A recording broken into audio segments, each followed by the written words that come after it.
a superhero.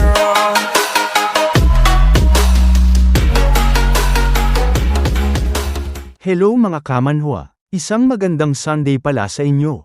Nais ko lang ipaalam sa inyo na ipagpapatuloy ko dito ang manhwa na Chronicles of the Demon Faction. Kaya po sana ay suportahan din po ninyo ito. Kung gusto nyo pong mapanood ang simula ng kwento na ito, nasa second channel po natin na ang pangalan ay Paps Info Hub.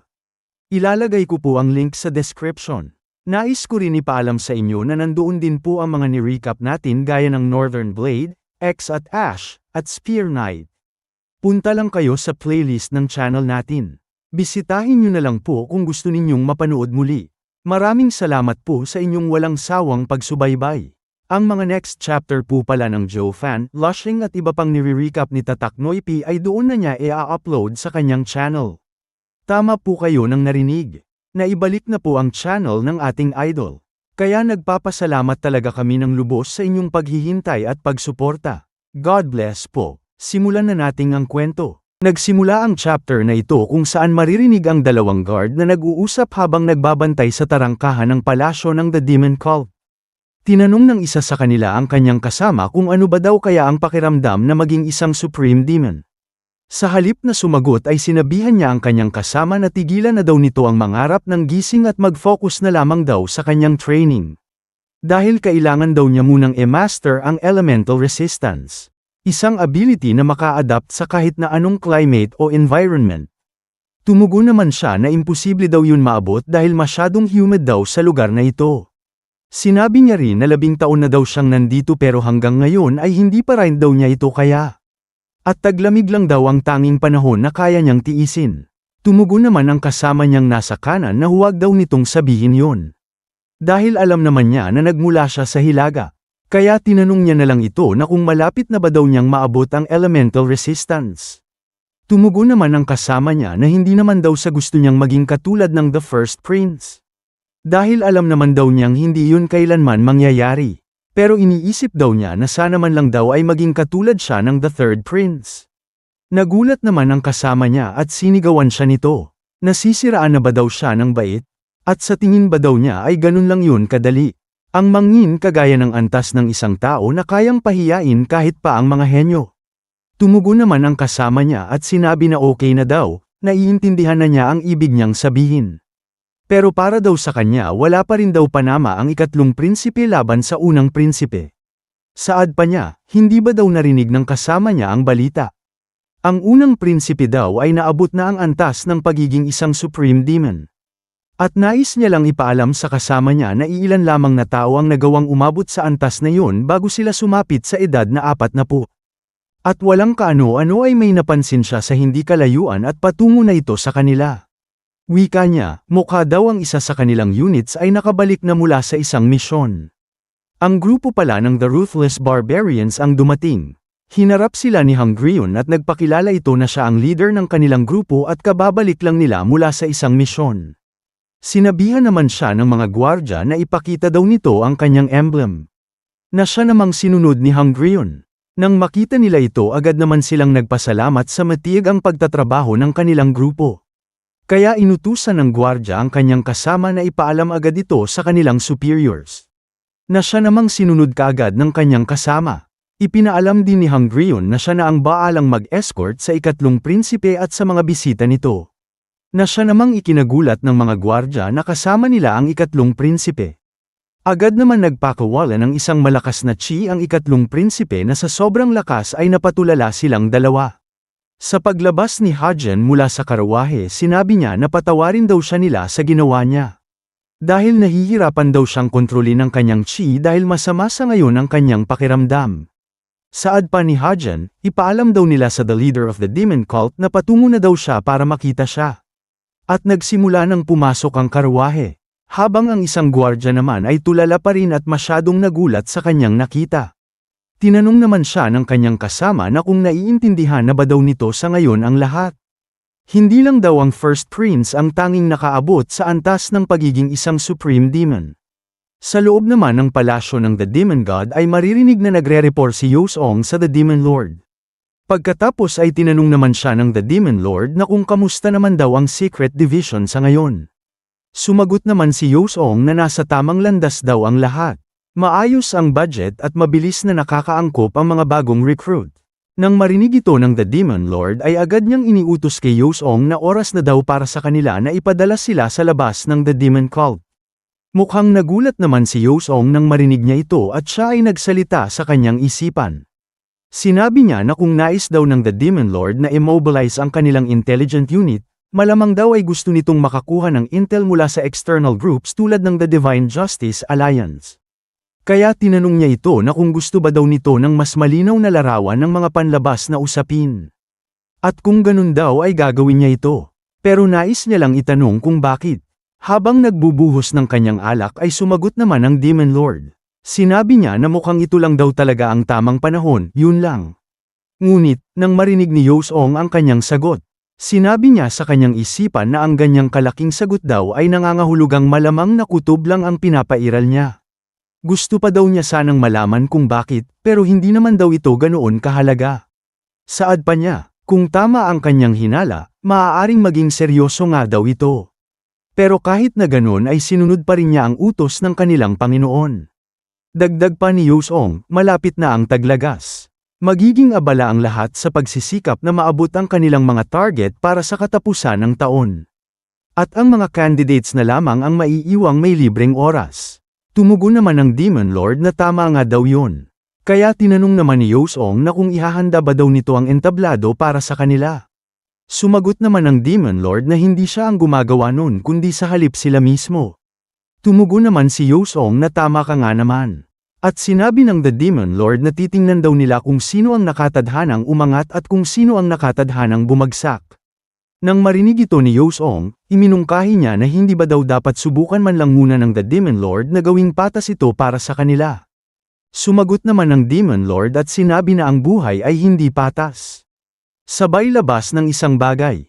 Nang makita ito ni Yosong sa kanyang harapan, siya ay napatanong kung ano ba daw ito. Sumagot naman ng Demon Lord at sinabi na narinig daw niya na napakahusay daw ng bagay na ito sa pagpawi ng pagod. Na siya namang ikinatuwa ni Yosong na sa sobrang tuwa ay napatawa ito at sinabi na the best daw talaga ang kanyang master at matagal na niyang alam na may malasakit din daw ito. Sinabihan naman siya ng The Demon Lord na kailangan daw nitong mabawi ang kanyang lakas para makapagtrabaho pa daw ito ng mas mabuti. At bigla na lang naibagsak ni Yosong ang kanyang ulo sa bagay na ibinigay sa kanya at sinabi sa kanyang isipan na alam na daw niya dapat na meron dahilan sa likod ng mga bagay na ibinibigay ng kanyang master. Bigla naman nagsalita ang gwardya sa labas ng silid at ipinaalam sa kanilang Demon Lord o Master na ang ikatlong prinsipe daw ay hinihiling na makipag-usap sa kanya. Agad naman sinabi ng Demon Lord na papasukin daw ito. Nang makapasok na ang ating bida ay agad niyang binati ng buong respeto at paggalang ang kanyang master.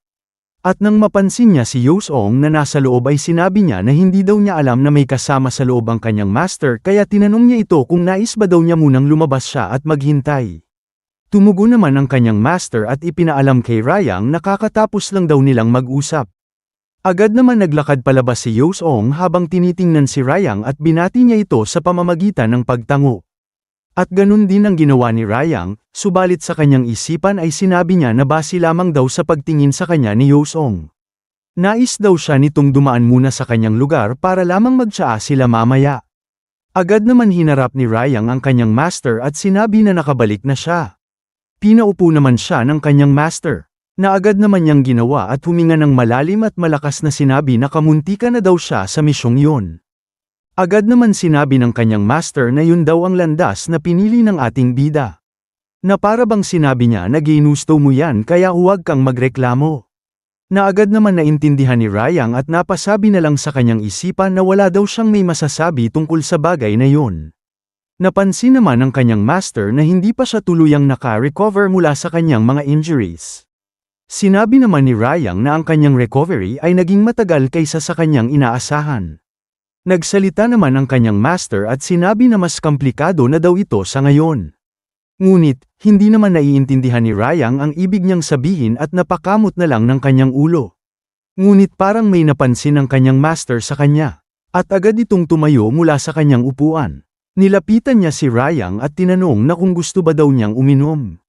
Na siya namang ikinagulat ni Rayang at nagtataka kung bakit. At lumipat ang eksena sa pavilion kung saan makikita na nagbubuhos ng alak ang kanyang master sa isang mangkok na hawak ng ating bida.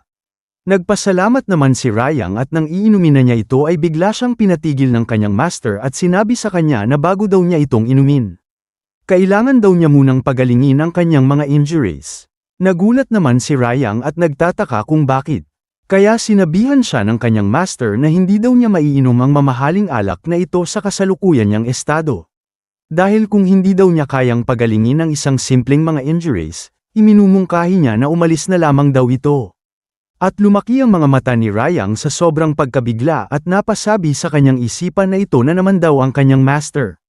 Sa kabila naman sa lugar ni Rayang, ay makikita ang kapatid na babae ni Gangwei na binabati sina Dongpil, Hongrion at Enghua.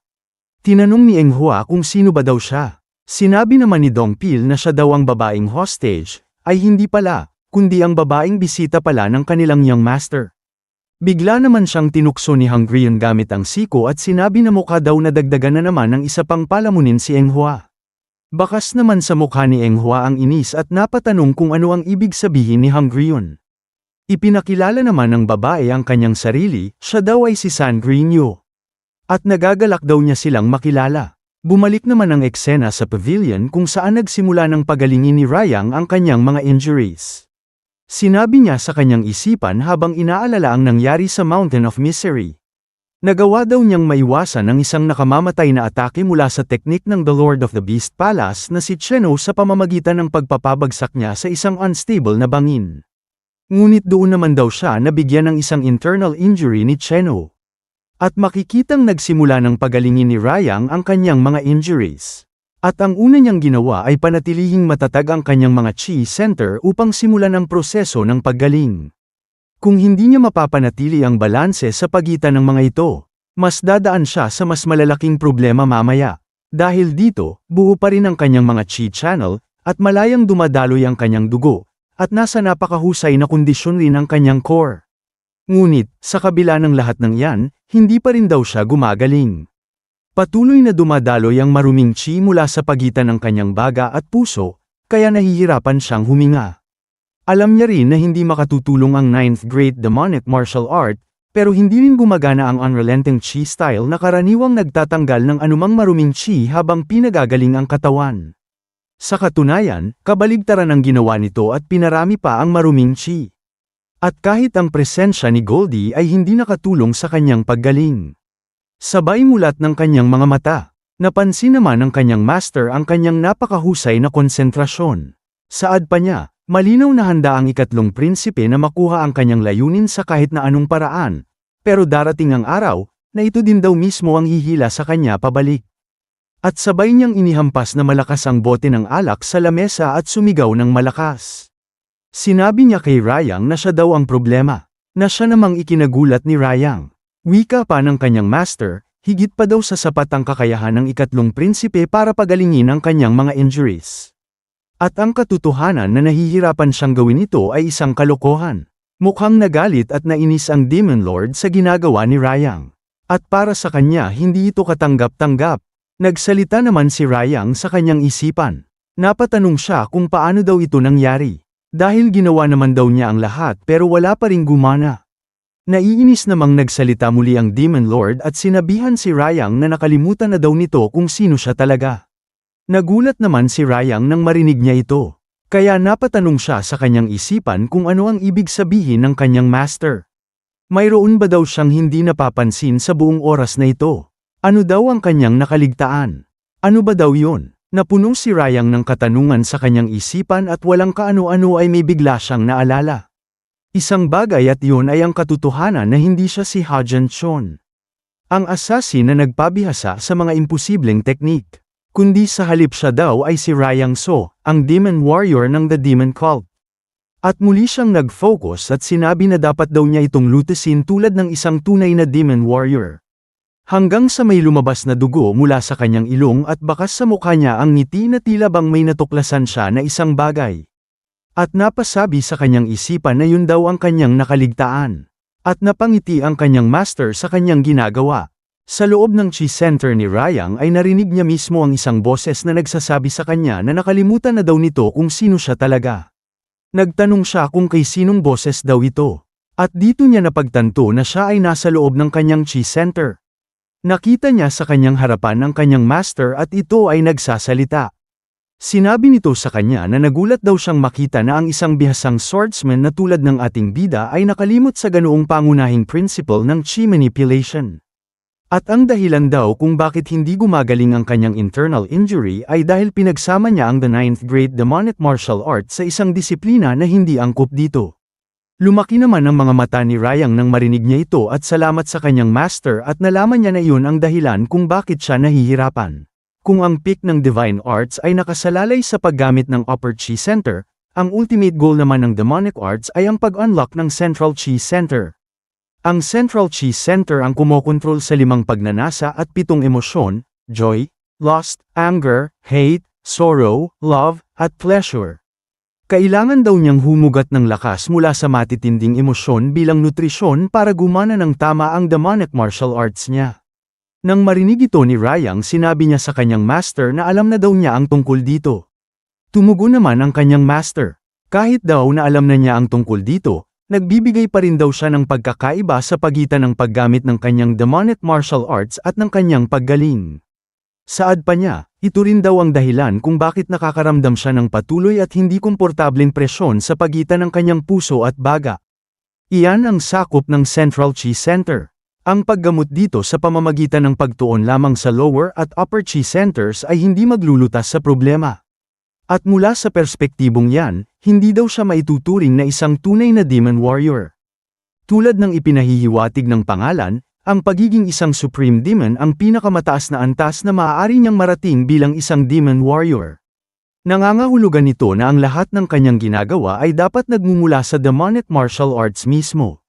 Dagdag pa ng kanyang master, bago maging isang Diyos, kailangan muna ng isang tao na maging tao. Hindi daw niya masasabi kung talagang hinahanap ni ikatlong prinsipe ang rurok ng the divine.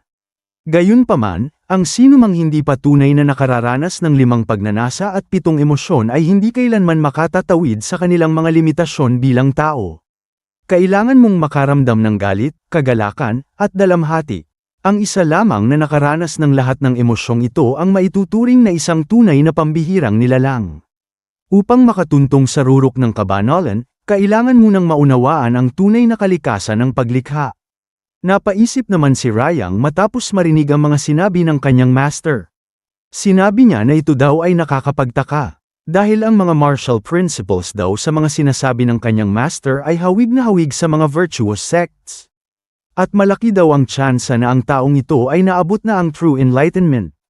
Kaya humingi na lamang ng paumanhin ang ating bida kung nabigo niya man ang mga inaasahan sa kanya ng kanyang master. Kaya simula daw sa ngayon ay, hindi na niya natapos ang kanyang sasabihin dahil bigla na lang nagsalita ang kanyang master. Sinabi nito sa kanya na wala pa daw siyang naging estudyante na gumawa ng parehong pagkakamali ng 2 beses. At nang marinig ito ng ating bida siya ay parang nalungkot at napasabi sa kanyang isipan. Muntik na daw siyang maantig sa mga itinuro ng kanyang master, pero bakit kailangan pa niyang sabihin ang ganyan? At inalok na siya ng kanyang master na uminom. Habang umiinom sila ay nagsimula ng ikwento ni Ryan ang nangyari sa Mountain of Misery. Sinabi niya na ang Lord of the Beasts daw ay mas mataas ang antas kaysa sa kanya. Kung hindi daw niya nalinlang ang pagpapasya nito, tiyak na mahihirapan siyang talunin siya. Ang mga masters ng the 4 palaces sa labas na rehiyon ay hindi nahuhuli sa the 9 great demon lords pagdating sa galing sa martial arts. Natalo lamang daw niya siya dahil sa pagkakaiba ng kanilang mga disiplina. Kung ang pinuno ng Beast Palace ay nag-aral ng demonic arts, maging ang ikatlong prinsipe daw ay tiyak na mahihirapan laban sa kanya. Sabay lagay ng kanyang mangkok sa lamesa ng malakas. At sinabi kay Ryan na gusto daw niyang marinig ng direkta mula kay Ryan kung ano ang talagang nangyari sa South. Pagkatapos ikwento ni Ryan ang buong detalye sa kanyang master ay tinanong niya ito. Tinanong niya kung hindi ba daw naisip ng kanyang master na medyo kawili-wili ang nangyari. Tinanong naman ng kanyang master kung ano ang ibig niyang sabihin. Tumugon naman si Ryan. Sinabi niya na ang ibig daw niyang sabihin ay yung mga life force draining techniques. Sa pagsipsip ng life force ng mismong estudyante niya, nagawa daw ay level up ng Lord of the Beast Palace ang mga kakayahan niya.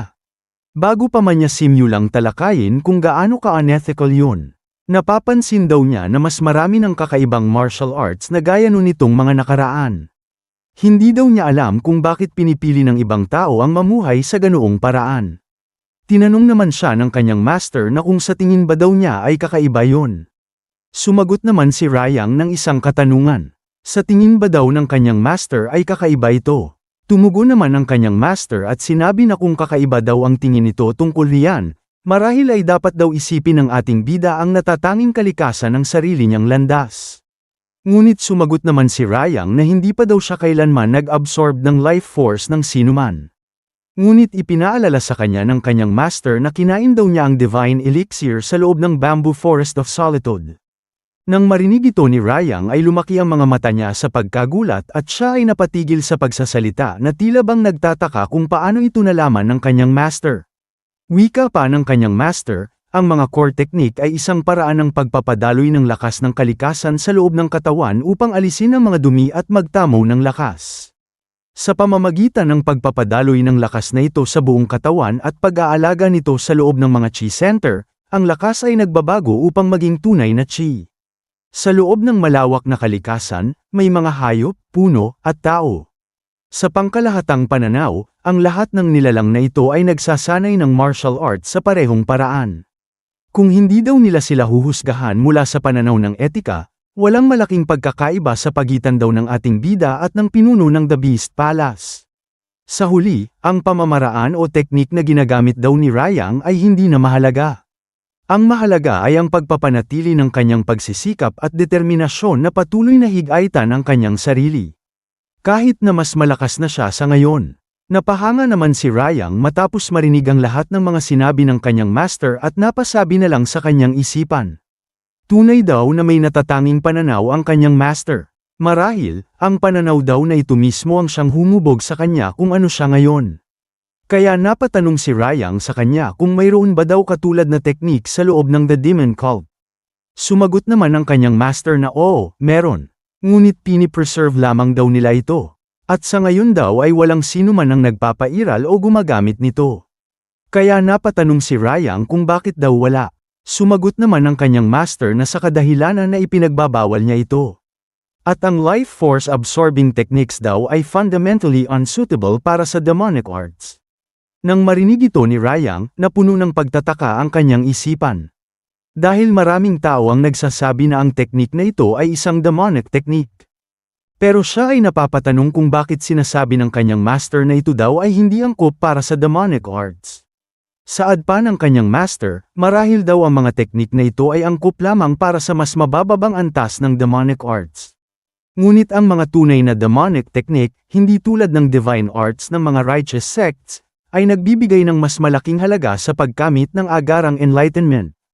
At muli namang nagsalita si Rayang sa kanyang isipan. Sabi niya, ibig sabihin daw nito ang immediate enlightenment ay parang isang biglaang sandali ng realization lang.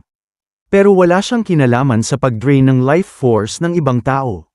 Kaya sinabi ni Rayang sa kanyang master na para maabot ang immediate enlightenment, kailangan niya munang pagdaanan ng unti-unting pagkukultivate sa sarili. Tumugon naman ang kanyang master na tama daw ito. Dahil ang mga demonic technique ay kinabibilangan ng pagpapasama sa gitnang chi center at pagharap sa primal na pagnanasa ng tao. Ang pagtatamo ng lubos na pag-unawa sa mga pangunahing pundasyon ang pinakamabisang anyo ng self-cultivation. Pagkatapos ng paliwanag ng kanyang master ay biglang iniba na nito ang usapan at sinabi na ipinagpapalagay daw niya na ang batang tagapagmana ng Frozen Palace ay bumalik na sa North Sea. Sumagot naman si Rayang na tama daw yun, at sinabi daw nito sa kanya na magkikita daw silang muli. Tinanong naman siya ng kanyang master na kung anong deal daw ang kanyang ibinigay sa underground sect. Dahil alam daw niya na tinulungan daw siya ng mga ito para magawa niyang talunin ang The Beast Palace. Hindi naman makapaniwala ang ating bida na alam ito ng kanyang master. At sinabi niya sa kanyang isipan na mukha daw walang lihim siyang may tatago mula sa kanya. Ibig sabihin lang daw nito ay alam ng kanyang master ang lahat. Sinabi naman ng ating bida sa kanya na sumang-ayon daw silang kunin ang kustodiya ng pinuno ng Tang Clan. Ngunit, tiningnan naman siya ng kanyang master na tila bang hindi siya naniniwala sa sinabi ni Rayang. Kaya tinanong niya si Rayang na kung ano daw ang kapalit nito. Sumagot naman si Rayang at sinabi niya na pumayag daw silang pabagsakin ang Divine Justice Alliance. At habang ginagawa yun, sinabi rin daw nila na tutulungan nila siya na maging susunod na successor ng The Demon Cult. Nagsalita naman ang kanyang master matapos marinig ang kanyang sagot. Sinabi nito na nakikita daw niya na maraming tao na ngayon ang sumusuporta sa kanyang layunin na wasakin ang Divine Justice Alliance at ang Iron Blood Fort. Kaya tinanong niya si Rayang na kung ano ang nararamdaman daw niya tungkol rito. Nais daw niyang malaman kung ano ang kanyang saloobin sa pagiging tagapagmana niya. Na siya namang ikinabigla ni Rayang at napatulala siya saglit. Dagdag pa ng kanyang master, talaga ba daw na may pagnanais ang ating bida na maging kanyang successor? At seryoso niyang tiningnan si Rayang. Sa likod ng kaisipan ni Rayang ay hindi siya makapaniwala na tatanungin siya ng ganito ng kanyang master. At ito daw ang unang beses na binuksan niya ang usapan tungkol sa succession sa ganoong kadirektang paraan. At sinagot na ni Rayang ang tanong sa kanya. Sinabi niya na hindi daw niya gustong maging successor ng kanyang master. Patanong naman sinabi sa kanya ng kanyang master na kung totoo ba daw yun. Sumagot naman si Rayang sa kanya na kahit ganun daw ang kanyang gusto ay susubukan pa rin niyang maging tagapagmana niya. Saad pa ni Rayang, hindi daw dahil sa interesado siya sa posisyon ng pinuno ng Demon Cult, kundi dahil kung siya daw ang magiging susunod na successor ng kanyang master, mas madali daw niyang mapapabagsak ang Divine Justice Alliance at ang Iron Blood Fort. Kaya gusto niyang maging tagapagmana ng kanyang master. Matapos masabi ang lahat ng ito, tinanong niya ang kanyang master na kung nadismaya ba ito sa makasarili niyang motibasyon para sa titulo nito. Sumagot naman ang kanyang master. Sinabi nito sa kanya na kahit anuman ang kanyang motibasyon, kung nagtakda siya ng layunin, likas lamang daw na pagtrabahuhan niya ito. At kung yan ang kanyang nais, mayroon daw siyang isang alok para sa kanya. Napaisip naman ng ating bida kung anong alok ito. Saad pa ng kanyang master, ipinaalam sa kanya na hindi matutuloy ang Great Demon Ritual sa taong ito. Sa halip, magdaraos daw sila ng seremonya upang i-anunsyo ang susunod na tagapagmana. Tapusin daw ni Rayang ang lahat bago sumapit ang schedule ng susunod na Great Demon Ritual. Kung talagang nais nitong maging tagapagmana niya at pamunuan ang Demon Cult. Iyon kung tunay niyang ang gustong puksain ang Divine Justice Alliance at ang Iron Blood Fort upang lumikha ng isang bagong demonic era. Lumaki ang mga mata ng ating bida nang marinig niya ang sinabi ng kanyang master. Dagdag pa ng kanyang master. Nabanggit na daw niya ito sa lahat ng iba pang estudyante maliban sa kanya. Ibig sabihin, sa araw ng Great Demon Ritual, kapag naganap na ang seremonya ng pagpapalit ng pinuno, madidiskwalipika na ang ibang estudyante sa paghahangad na maging susunod na tagapagmana. Kung ganoon, ligtas sabihin na ang laban para sa posisyon ay magiging isang tagisan sa pagitan ng tatlong panig. Nagpasalamat naman sa lahat si Rayang sa kanyang master at sinabi sa kanya na aalis na daw siya kung ganon. Pinayagan naman siyang umalis ng kanyang master ngunit bago siya tuluyang umalis ay may isa pa siyang bagay na nais niyang sabihin. Nakangiti niyang sinabi na babalik daw siya sa susunod upang matuto pa ng higit mula sa kanyang master. Napatulala naman ang kanyang master saglit at walang may nasabi. At nang tuluyan ang nakaalis si Rayang, sinabi niya na hindi daw nito na-realize na naging mabait lamang siya sa kanya dahil sa kanyang mga internal injuries. Hindi daw siya nasisiyahan na hindi umunlad ang kanyang kakayahan sa martial arts gaya ng inaasahan niya sa ngayon. At dapat ay mas pinahirapan daw niya siya, ngunit pinalampas lang niya ito dahil sa mga injuries nito. At sinabi din daw ni Rayang na babalik siya para matuto pa. Naglakas loob daw itong maging mapangahas sa kanya na kanyang guro at pinuno ng Demon Cult, at nagpakita din daw siya ng determinasyon. Nang tuluyan ng makalabas si Rayang sa palasyo ng The Demon Lord, patanong niyang sinabi na ang kanyang master daw ang magdedesisyon kung sino ang kanyang magiging successor. Kaya napatanong siya kung meron ba daw dahilan kung bakit nagmamadali siyang pumili ng kanyang susunod na tagapagmana. Hindi daw ito dahil sa internal factors. Pero siguradong may kinalaman daw ito sa external affairs. Marahil ay may mga bagong kaganapan sa Central Plain. Pero pwede rin namang ginagawa niya lang to kasi gusto niya lang. Tiyak na kaya niyang gumawa ng ganito sa ganyang mababaw na dahilan lamang. Ano man ang kanyang mga dahilan, malinaw na nais daw nitong hugatin nila ang kanilang mga espada mula sa kaluban nito. At biglang may napansin si Rayang na kung ano at siya ay huminto sa kanyang paglalakad at nagsalita. Patanong niyang sinabi na bakit daw hindi na lang tumigil sa kamamatsyag sa kanya ang isang tao at lumabas na. At makikita na may isang tao nga ang bigla na lang lumitaw mula sa makitid na daanan at napalingon naman si Rayang sa kanya. Heavenly Demon called First Prince, Guan Yongjin. Ang First Prince pala ito at sinabi niya kay Rayang na nahuli daw siya nito sa ngayon hindi kagaya dati. At inalok niya si Rayang kung gusto ba daw nitong magtsaa kasama siya na ang kanyang senior. At dito na natatapos ang chapter na ito. Salamat.